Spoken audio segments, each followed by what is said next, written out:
They were all in until they weren't. One day, it was love bombing. The next, silence. No explanation, no warning, just gone. And you tell yourself, they're busy. You make excuses.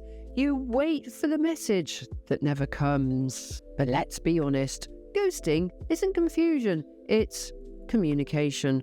And the message is, I'm avoiding accountability, not missing you. So let's take a quick look at the psychology of this. Ghosting is one of the most cowardly emotional behaviours in modern relationships.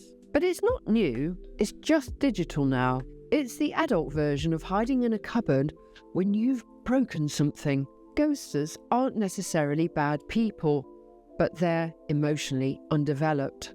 They lack the skills, courage or capability to face the truth. So instead of having an honest adult conversation, they just vanish. And that disappearance isn't random. It's a response to discomfort, not to you, but to their own emotions. They ghost because they don't want to feel guilty. They don't want to be questioned. They don't want to say, I'm not who you thought I was. They'd rather disappear than be seen as flawed. They need to stay idealized, and leaving with silence lets them keep that illusion. You, on the other hand, are left with all the noise. The anxiety, the self-blame, the spinning questions. What did I do? Was it all fake? Are they okay? But here's the truth. Ghosting isn't a reflection of your worth, it's a reflection of their emotional immaturity. I'd like you to look at it like this.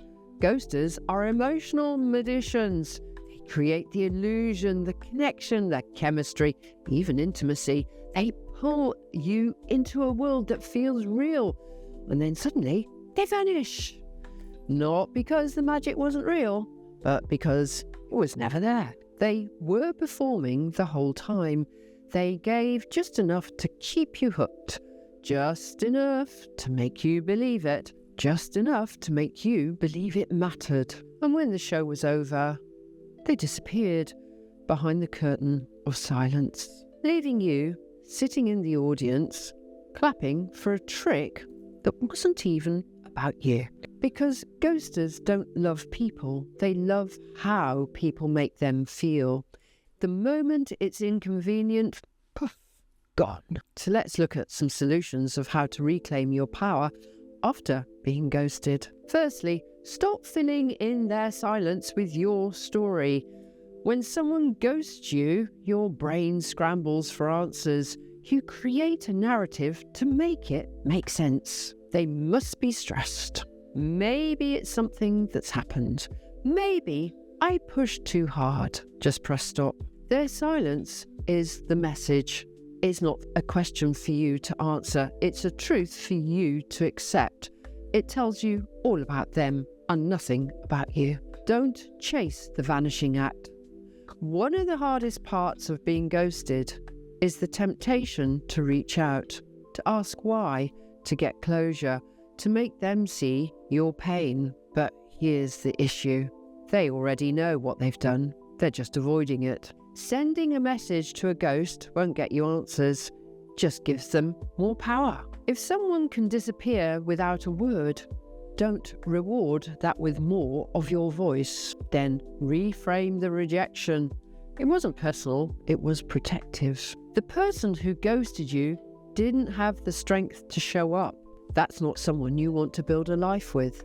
That's not someone you can trust to hold your heart. They didn't reject you, they exposed themselves, and the exposure is your gift. Now you don't have to waste another year convincing someone to choose you. They've shown you that they won't. Then anchor yourself back into reality. Ghosting leaves you disoriented.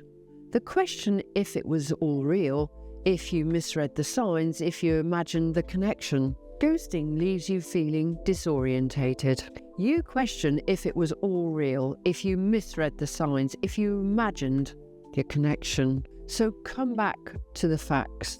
What did they promise? What did they deliver? Was there consistency or chaos dressed up as chemistry? Write it all down, say it out loud. Pull yourself out of the fantasy. They didn't disappear because you were too much. They disappeared because they were too little. And then finally, use the silence to hear yourself again. And here's the hardest truth. Sometimes the ghost gives you the gift of space, and in that space, you remember you. The version of you that doesn't beg for replies, that doesn't tolerate breadcrumbs, that doesn't dim their light just to keep someone from walking away. Use their silence to hear your truth again and remind yourself, the person who ghosts you was never your future. They were the test, and you just passed. And in my closing comments, here's what no one tells you. Ghosting feels like abandonment, but it's actually liberation. Because if someone can vanish when it matters most, they were never really with you to begin with. Real love shows up. It's awkward sometimes, messy, honest, human, but it stays. Ghosting is for people who want the feeling of connection without the cost of commitment. They want attention, affection, admiration. But the moment you ask for clarity, depth, they disappear. So let them. Let the ghost fade. Let the fantasy die. And let this be your line in the sand. If silence is how you solve problems, you are not qualified to be in my life. You deserve someone who doesn't flinch at depth, who doesn't vanish when you get real, who doesn't disappear when they no longer get what they want. You deserve someone who stays, and you deserve to stop mourning people who never really arrived in the first place.